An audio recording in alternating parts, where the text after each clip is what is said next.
Hello everyone. आज की video में हम बात करेंगे डोपामाइन के बारे में। डोपामाइन सिंपैथोमाइमेटिक ग्रुप की दवा होती है।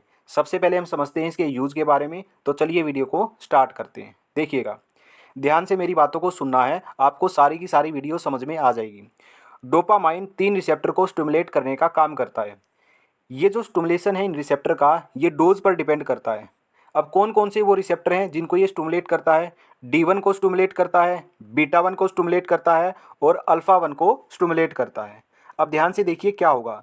ये जो स्टिमुलेशन है डोपामाइन का, वो इस सीक्वेंस में ये करेगा, पहले D1 को, फिर बीटा 1 को, फिर अल्फ़ा 1 को।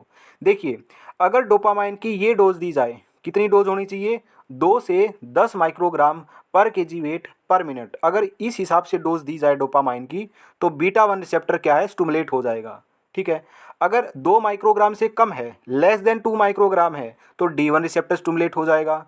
अगर डोपामाइन की डोज को बढ़ा दिया जाए, 10 माइक्रोग्राम से ज़्यादा कर दिया जाए, मोर देन 10 माइक्रोग्राम कर दिया जाए, तो ये अल्फ़ा 1 को स्टिमुलेट कर देगा।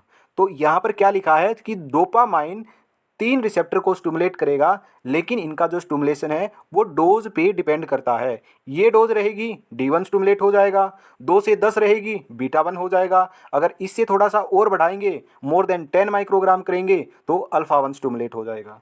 बात क्लियर है इतनी? चलिए आगे देखते हैं। अब हमें दो बात समझनी है। पहली बात कि जो ये रिसेप्टर्स हैं, ये हमारी बॉडी में कहाँ प्रेजेंट होते हैं।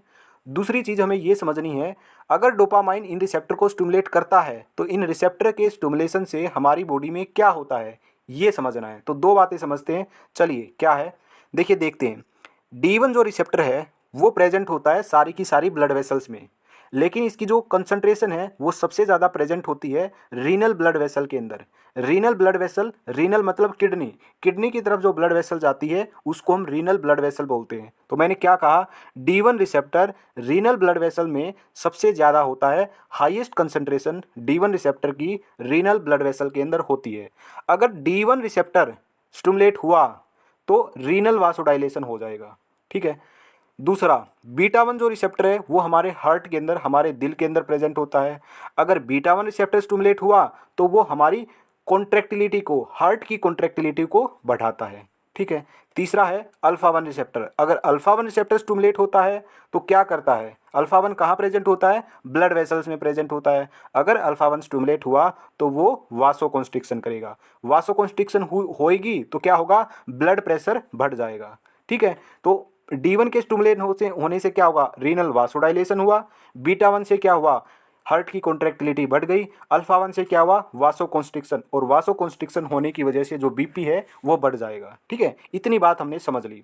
अब देखिए क्या है, अब हम डोपामाइन का यूज समझेंगे। अब आपको यूज का भी पता चल गया होगा। कैसे? देखिए, किसी व्यक्ति को डोपामाइन की ये डोज दी गई, ठीक है, 2 से 10 माइक्रोग्राम पर केजी वेट पर मिनट।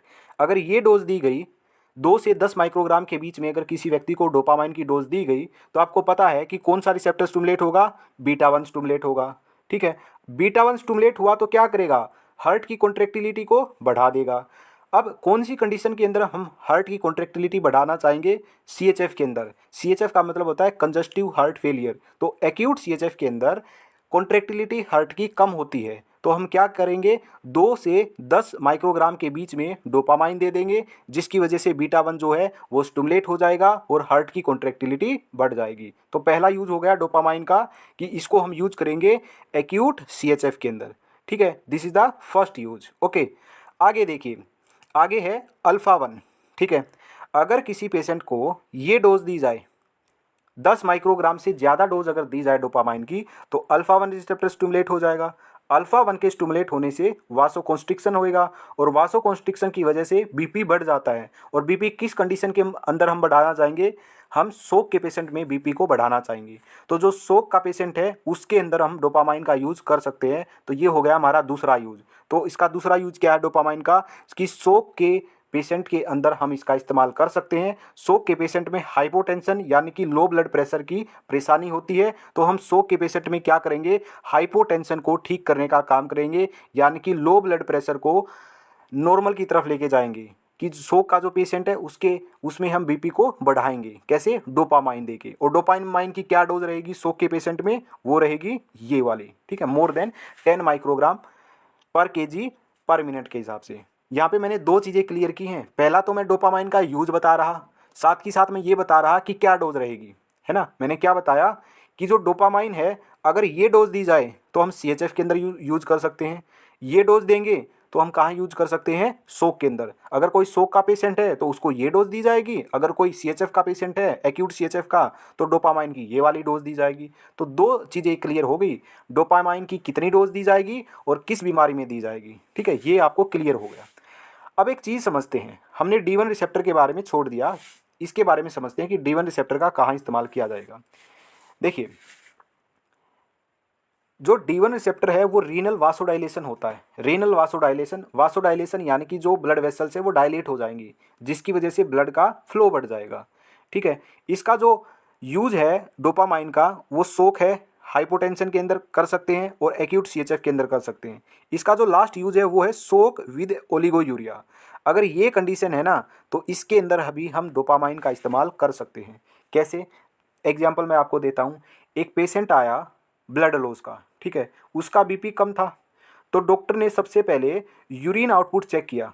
यूरिन आउटपुट क्यों चेक करना है? क्योंकि जो यूरिन आउटपुट है ना, यानी कि जो ग्लोमेरुलर फिल्ट्रेशन है, वो प्रेशर ग्रेडियंट पर डिपेंड करता है। ठीक है, अब जो प्रेशर है वो ऑलरेडी कम है, तो प्रेशर ग्रेडियंट भी कम होगा। तो प्रेशर ग्रेडियंट कम होने की वजह से, प्रेशर ग्रेडियंट कम हो, ओलिगोयूरिया का मतलब होता है यहाँ पे लो यूरिन आउटपुट, तो प्रेशर ग्रेडियंट कम होने की वजह से किडनी फेलियर होने का चांस होता है।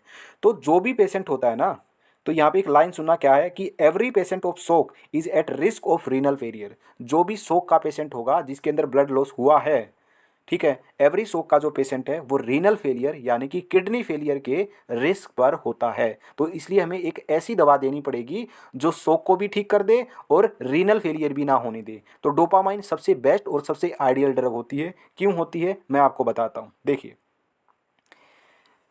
शोक विद ओलिगोयूरिया, ठीक है, दो दो कंडीशन है। पहला तो शोक, दूसरा ओलिगोयूरिया यानी कि लो यूरिन आउटपुट, जिसकी वजह से किडनी फेल होने का रिस्क है। इन दोनों को ठीक करना है, तो डोपामाइन इनको ठीक कर सकती है। तो अगर ये डोज डोपामाइन की दी जाए ना, तो दोनों चीज़ें ठीक हो जाएंगी। किस तरीके से?